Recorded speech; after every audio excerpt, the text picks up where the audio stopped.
Hello दोस्तों, आप लोगों का अपने YouTube चैनल मैथ्स म्यूजिक में आप लोगों का स्वागत है।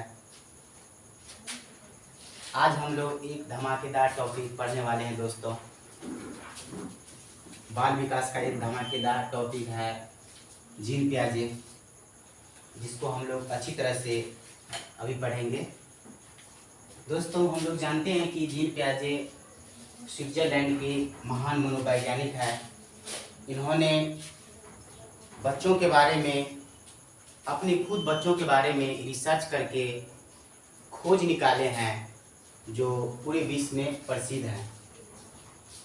इन्हीं के बारे में आज हम लोग बहुत गहराई से एक एक करके टॉपिक को जानेंगे दोस्तों, क्योंकि जीन पियाजे जो है सो बाल विकास का सबसे रीढ़ है दोस्तों। इस टॉपिक में से बाल विकास में पूरे भर भर के क्वेश्चन पूछे जाते हैं। इसलिए दोस्तों इस टॉपिक को हम लोग अच्छी तरह से अभी पढ़ेंगे। दोस्तों, जीन पियाजे स्विट्जरलैंड के एक महान मनोवैज्ञानिक हैं। इन्होंने बच्चों पर संज्ञानात्मक विकास के बारे में अच्छा रिसर्च निकाले हैं। खुद अपने ही बच्चों पर, 3 बच्चों पर रिसर्च किए थे दोस्तों। ये बच्चों में किस तरह से आगे, मतलब बच्चा जो है किस तरह से आगे जो है सो उसमें अवस्था के अनुसार इन्होंने बताए हैं। बच्चों में जो है अवस्था के अनुसार जो है सोच किस तरह से होता है, किस अवस्था में कैसे सोचता है, कैसे पढ़ता है, कैसे लिखता है, कैसे उसका व्यवहार होता है दोस्तों, उसी को बहुत बारीकी तरह से एक एक करके समझाए हैं दोस्तों जीन पियाजे ने। उसी को हम लोग दोस्तों अच्छी तरह से आज समझेंगे। दोस्तों देखिए, लिखा हुआ यहाँ पर जीन पियाजे की संज्ञानात्मक विकास। दोस्तों, संज्ञानात्मक विकास का मतलब होता है कॉग्निटिव डेवलपमेंट। दोस्तों, संज्ञान का मतलब होता है दोस्तों कि जो कुछ हम जानते हैं, जो हमारा समझ है, जो हमारा ज्ञान है दोस्तों, वो जो है सो संज्ञान है।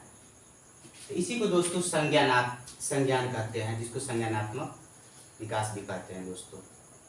अब देखिए दोस्तों, आगे लिखा हुआ है कि जीन पियाजे ने अपने इस सिद्धांत, किस सिद्धांत में दोस्तों? संज्ञानात्मक विकास के सिद्धांत में। इस सिद्धांत में बच्चों पर बहुत बारीकी से अध्ययन किया और पाया कि बालकों के बुद्धि का विकास किस प्रकार से होता है, यह जानने के लिए हर बच्चों का खोज का विषय बनाया। कहने का मतलब यह है दोस्तों कि इन्होंने बच्चों का विकास जो है सो किस तरह से, मतलब अवस्था के अनुसार होता है, कैसे सीखता है, उसी को जो है बहुत बारीकी से अध्ययन किया है दोस्तों। इन्होंने बच्चों की अवस्था यानी संज्ञानात्मक मतलब व्यवस्था, विकास की अवस्था के अनुसार बच्चों को बताया है दोस्तों। तो इन्होंने 4 अवस्थाएं दी है, संज्ञानात्मक विकास की 4 अवस्थाएं दी है दोस्तों। देखिए लिखा हुआ है कि जीन पियाजे की अवस्थाएं। इस अवस्थाएं के हम लोग दोस्तों अच्छी तरह से पढ़ेंगे, क्योंकि इस अवस्थाएं में से प्रत्येक साल से चीजें क्वेश्चन पूछे जाते हैं दोस्तों। देखिए दोस्तों, एक ही अवस्था में देखिए दोस्तों, हिंदी में कितना नाम रहता है। सहस्वा अवस्था भी कह सकते हैं दोस्तों, इंद्रिय जनित गामक अवस्था, संवेदी पेशी अवस्था, जो 0 से 2 वर्ष तक रहता है दोस्तों। जीन पियाजे की पहली अवस्था का नाम क्या है दोस्तों? जीन पियाजे की पहली अवस्था है दोस्तों सहस्वा अवस्था, या इंद्रिय जनित गामक अवस्था, या संवेदी पेशी अवस्था, या इसी को इंग्लिश में दोस्तों कहा जाता है sensory motor stage. Sensory motor stage का मतलब होता है दोस्तों इंद्रिय जनित कामक अवस्था या संवेदी पेशी अवस्था, या इसी को सहस्वा अवस्था भी कर सकते हैं दोस्तों। इस अवस्था का एज बताया इन्होंने 0 से 2 वर्ष। कहने का मतलब दोस्तों जन्म से 2 वर्ष तक की अवस्था जो है दोस्तों सहस्वा अवस्था, या संवेदी पेशी अवस्था, या इंद्रिय जनित गामक अवस्था कहा जाता है। किसके अकॉर्डिंग दोस्तों? तो जीन पियाजे के अकॉर्डिंग ये हम बता रहे हैं। अगली अवस्थाएं दी है दोस्तों पूर्व संक्रियात्मक अवस्था। जीन पियाजे की अगली अवस्था है दोस्तों, यानी कि ये दूसरी अवस्थाएं दी हैं पूर्व संक्रियात्मक अवस्था, या उसी को अगला नाम है दोस्तों प्राक संक्रियात्मक अवस्था। कहने का मतलब यह है कि जीन प्याजे का दूसरी अवस्था का नाम है दोस्तों पूर्व संक्रियात्मक अवस्था या प्राक संक्रियात्मक अवस्था, जिसका एज है दोस्तों 2 से 7 वर्ष। इसी का दूसरा नाम है दोस्तों इंग्लिश में pre operational stage. Pre operational stage. पहला क्या पढ़े हम लोग दोस्तों? तो पहला पढ़े हैं दोस्तों सेंसरी मोटर स्टेज, जिसको इंद्रिय जनित गामक अवस्था या संवेदी पेशी अवस्था या शैशवावस्था भी कह सकते हैं। दूसरा क्या पढ़े हैं दोस्तों प्री ऑपरेशनल स्टेज, जिसका हिंदी में देखिए दोस्तों कितना नाम है, पूर्व संक्रियात्मक अवस्था या प्राक संक्रियात्मक अवस्था भी कह सकते हैं दोस्तों। उसके बाद तीसरी अवस्था का नाम है दोस्तों मूर्त संक्रियात्मक अवस्था या ठोस संक्रियात्मक अवस्था या अनौपचारिक अवस्था। देखिए दोस्तों 3 नाम है तीसरी अवस्था की। जीन प्याजे की जो तीसरी अवस्था है दोस्तों C4 कंक्रीट ऑपरेशनल स्टेज। इसको इंग्लिश में क्या कहा जाता है दोस्तों? Concrete operational stage. जीन प्याजे की तीसरी अवस्था को क्या कहा जाता है दोस्तों? Concrete operational stage. हिंदी में क्या कहेंगे? मूर्त संक्रियात्मक अवस्था या ठोस संक्रियात्मक अवस्था या अनौपचारिक संक्रियात्मक अवस्था। दोस्तों इसका एज है 7 से 11 वर्ष। 7 से 11 वर्ष की अवस्था को मूर्त संक्रियात्मक अवस्था कहेंगे दोस्तों। कई बार सीटीटी क्वेश्चन में ये भी पूछ देता है दोस्तों, इस तरह से पूछा जाता है कि जीन प्याजे के अनुसार मूर्त संक्रियात्मक अवस्था की एज क्या है, तो ऑप्शन में दिया रहेगा दोस्तों, इस तरह से ऑप्शन दिया रहेगा। तो हम लोग जानते हैं दोस्तों कि 7 से 11 वर्ष की अवस्था जो है ये मूर्त संक्रियात्मक अवस्था है दोस्तों। उसके बाद चौथा बताए हैं दोस्तों अमूर्त संक्रियात्मक अवस्था, जिसका अगला नाम है दोस्तों परिकल्पित निगमनात्मक की अवस्था या औपचारिक अवस्था। इसको इंग्लिश में कहेंगे दोस्तों फॉर्मल ऑपरेशनल स्टेज। दोस्तों इसको इस ट्रिक मतलब इस अवस्था को याद करने का एक ट्रिक है दोस्तों। इंग्लिश में देखिए, इंग्लिश में दोस्तों इसलिए याद रखते हैं कि इसमें एक ही नाम रहता है दोस्तों, और हिंदी में इसका पर्यायवाची तरह से बहुत सारा नाम रहता है दोस्तों। इसलिए इंग्लिश में याद रहने से ये फायदा होता है कि बस एक ही नाम इसमें रहता है। देखिए दोस्तों SPCF। S फॉर क्या हो गया दोस्तों? Sensory motor stage. P for क्या हो गया दोस्तों? Pre operational stage. और C फॉर क्या हो गया? Concrete operational stage. उसके बाद F फॉर क्या हो गया दोस्तों? Formal operational stage. इस तरह से हम लोग याद रखेंगे दोस्तों तो अच्छी तरह से याद हो जाएगा। इसलिए जो है इसको इंग्लिश वर्ड जो है ज्यादा यूज करना चाहिए दोस्तों। तो दोस्तों ये जीन प्याजे जो है सो 4 अवस्थाएं दिए हैं, संज्ञानात्मक व्यवस्था की यही 4 अवस्थाएं दिए हैं दोस्तों। अब तो सीटीटी क्वेश्चन में इस तरह से बहुत सारा क्वेश्चन आता है, लेकिन सबसे ज्यादा क्वेश्चन दोस्तों ये हम लोग आते हैं, ये हम लोग पढ़े होंगे अभी तक जितना भी सीटीटी का एग्जाम हुआ है इसमें पढ़े होंगे कि वस्तु अस्थायी भी होता है। इसलिए ये वर्ड का भी बहुत प्रयोग मतलब किया है सीटीटी क्वेश्चन में, आप लोग भी पढ़े होंगे। वस्तु अस्थायी होता है, संरक्षण होता है, संरक्षण का अभाव होता है, केंद्रीकरण होता है, विकेंद्रीकरण होता है। इस सब को दोस्तों हम लोग पढ़ेंगे। मूल प्रवृत्तियात्मक क्या होता है और अपलटावी का गुण क्या होता है, ये जो है विशेषता है दोस्तों। ये जो 4 अवस्थाएं लिखे हैं दोस्तों, इस सभी में किसी न किसी का विशेषता है ये सब दोस्तों। जैसे मान लीजिए वस्तु अस्थायित्व, ध्यान दीजिए दोस्तों, इसका शैशवावस्था या इंद्रिय जनित गामक अवस्था या संवेदी पेशी अवस्था, इसका एक बहुत अच्छा विशेषता है दोस्तों, यहाँ पे लिख देते हैं दोस्तों, ध्यान दीजिए दोस्तों। संवेदी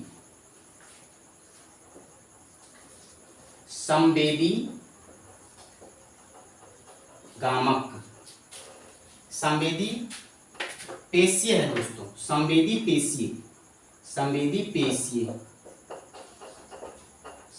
पेशीय अवस्था या इसी अवस्था को और दूसरा नाम क्या है दोस्तों? इंद्रिय जनित गामक अवस्था। इंद्रिय जनित गामक अवस्था, इंद्रिय जनित गामक की अवस्था।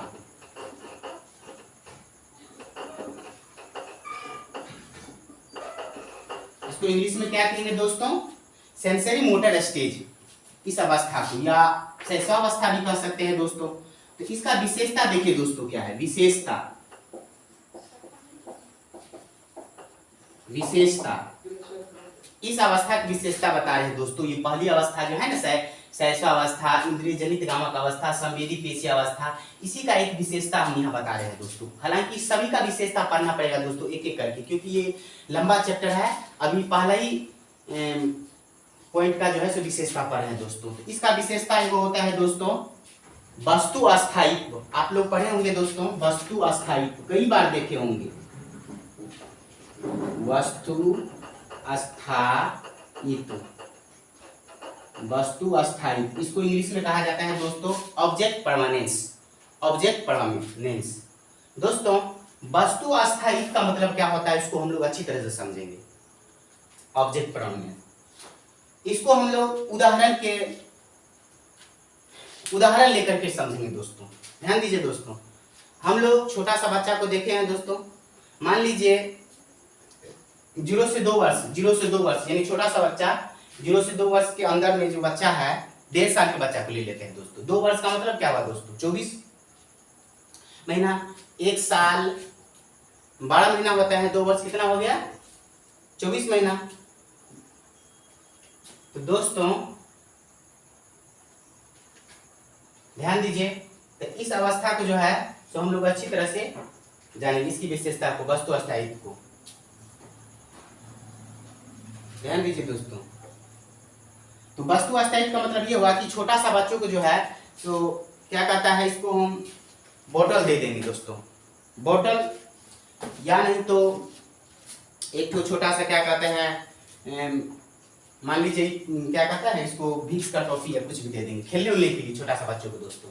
तो उसको जो हम दे देंगे खेलने के लिए, कुछ देर के बाद क्या करेंगे, वो खेलता है नजदीक में, कुछ देर के बाद क्या करेंगे, उसको हाथ से ले लेंगे और उसको क्या कहते हैं छिपा लेंगे और कहेंगे उसको कि दोस्तों ये जो है सो कहीं दूसरी कोई लेकर भाग गया, कुआ लेकर भाग गया। छोटा सा बच्चा है, उसको इसी तरह समझाएंगे दोस्तों।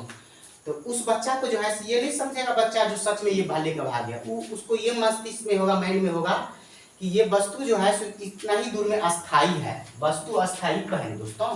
तो ये नहीं समझेगा दोस्तों कि ये सच में ये भाग गया कि दूसरे जगह चल गया। वो उसका मतलब ये होगा कि इसी के आसपास की वस्तु अस्थायित्व है, इसीलिए कहता है वस्तु अस्थायित्व।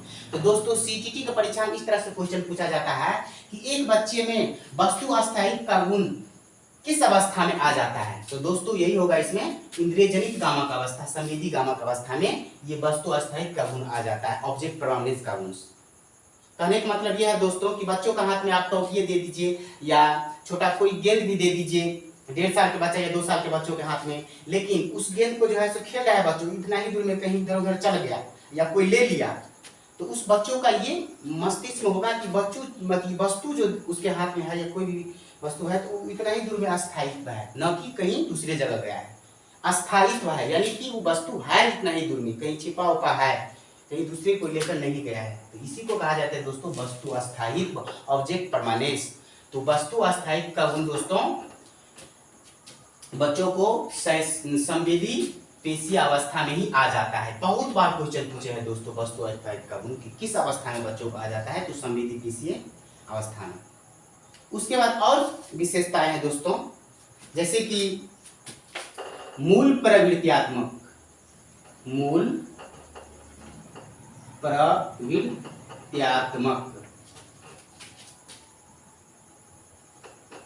मूल प्रवृत्त्यात्मक मतलब होता है दोस्तों जो बच्चों में जन्मजात आते हैं। कहने का मतलब जैसे कि रोना हुआ, चिल्लाना हुआ।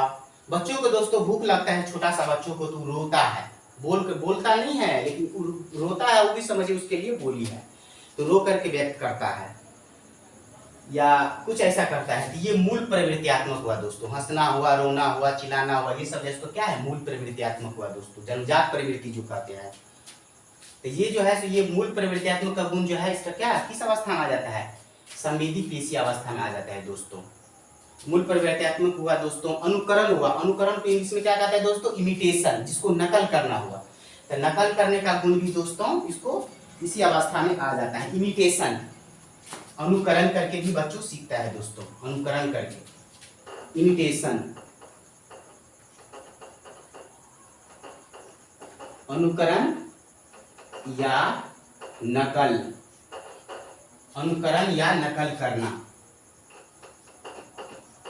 दोस्तों आप लोग देखते होंगे कि बच्चों के सामने में अगर कोई अपने परिवार में देखेंगे कि छोटा सा बच्चा रहता है, उसके सामने में उसकी मम्मी जो जो बोलती रहती है वो भी उसको रिपीटेशन करते रहते हैं, यानी कि दोहराता रहता है उसको देख देख करके। जैसे जैसे बोलते हैं वैसे वैसे वो भी क्या कहता है, नकल कर लेता है। तो ये हुआ दोस्तों इमिटेशन, अनुकरण या नकल करना।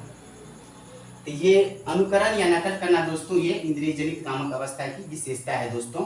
वस्तु अस्थायिक का गुण हुआ, मूल प्रवृत्त्यात्मक हुआ, अनुकरण या नकल करना, ये सब जो है दोस्तों ये क्या है, इंद्रिय जनित कामक अवस्था की विशेषता है दोस्तों, गुण है ये सब। इसी तरह से इसका भी बहुत सारा विशेषता है दोस्तों। अभी बहुत पढ़ेंगे हम लोग, केंद्रीकरण पढ़ेंगे, विकेंद्रीकरण पढ़ेंगे, जीववाद पढ़ेंगे, ये सब पढ़ना अभी बहुत बाकी है दोस्तों। पढ़ेंगे धीरे धीरे पढ़ेंगे, इसको एक एक करके हम लोग लेंगे दोस्तों। यहाँ है इंद्रिय। इंद्रिय का मतलब क्या होता है दोस्तों? इंद्रिय का मतलब होता है जिससे हम लोग क्या कहते हैं, इंद्रिय दोस्तों है कितना, जिससे हम लोग ज्ञान प्राप्त करते हैं। इंद्रिय होता है क्या, जैसे त्वचा हो गया, आँख हो गया, क्या कहता है जीभ हो गया, नाक हो गया, और क्या हो गया दोस्तों, आँख, कान, नाक, त्वचा और जीभ, ये 5 जो है सो ज्ञान इंद्रिय है दोस्तों।